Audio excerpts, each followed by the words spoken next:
പ്രിയപ്പെട്ടവരെ, അങ്ങനെ പശ്ചിമേഷ്യ വീണ്ടും ഒരു യുദ്ധമുഖത്തെത്തി നിൽക്കുകയാണ്. 8 മാസം മുൻപ് ആരംഭിക്കുമെന്ന് ലോകം ഭയന്നിരുന്ന ആ പോരാട്ടം തുടങ്ങിയോ എന്നാണ് ചോദ്യം.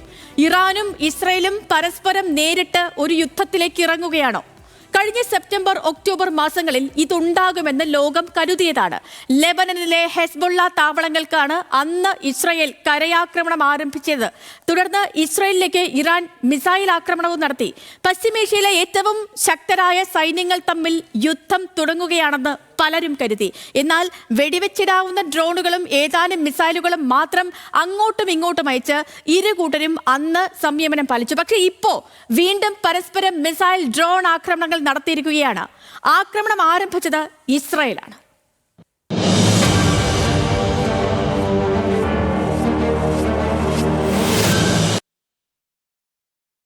ഇറാന്റെ അണുബോംബിനെ ഇസ്രയേൽ പേടിക്കുന്നതെന്തിന്?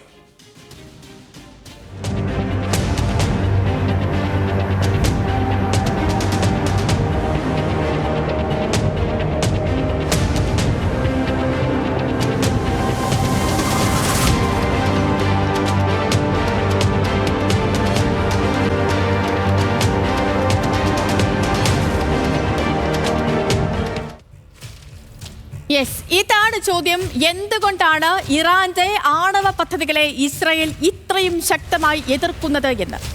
ഏതാണ്ട് 1 കോടി ജനസംഖ്യയുള്ള ഒരു ചെറിയ രാജ്യമാണ് ഇസ്രയേൽ.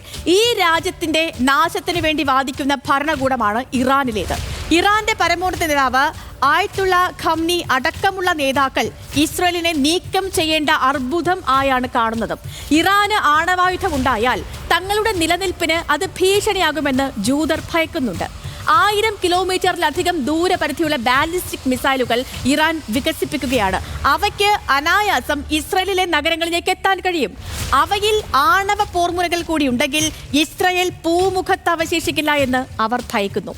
ഇറാൻ ആണവായുധം ഉപയോഗിക്കുന്നില്ല എന്നിരിക്കട്ടെ, എങ്കിലും ആണവായുധ ശേഷിയുണ്ട് എന്നൊരു ബോധ്യം ഇറാന് തന്ത്രപരമായ ഒരു മുൻതൂക്കം നൽകും. അണുവായുധമുള്ള ഇറാനെതിരെ നിൽക്കാൻ അമേരിക്ക പോലും മടിച്ചേക്കാം.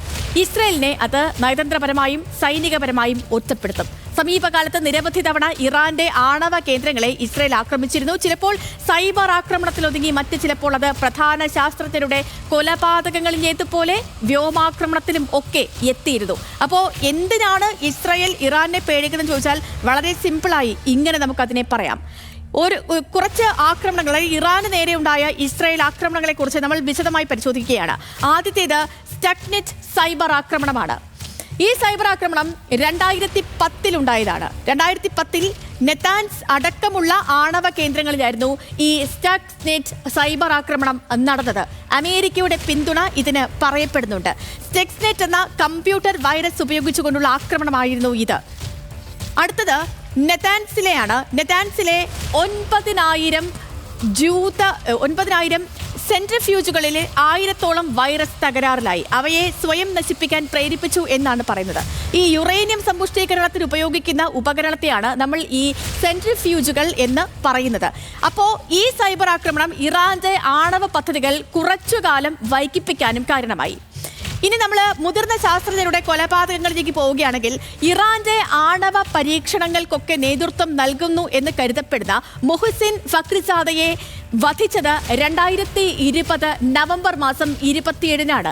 അതായത് അതിനുള്ള മാർഗങ്ങൾ ഉപയോഗിച്ചിരുന്നു ഇത്തരം ഹൈ പ്രൊഫൈൽ കൊലപാതകങ്ങളൊക്കെ നടത്തിയത്.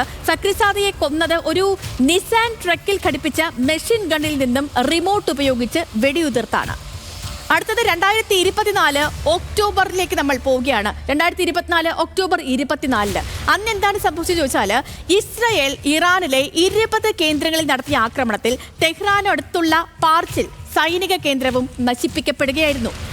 ഇവിടെ രഹസ്യമായി ആണവായുധ പരീക്ഷണം നടക്കുന്നതായി ആരോപണമുണ്ടായിരുന്നു. 1.5 വർഷം കൊണ്ടാണ് മധ്യപൂർവേഷ്യയുടെ ഭൂപടവും തലവരയും ഇങ്ങനെ മാറിപ്പോയത്.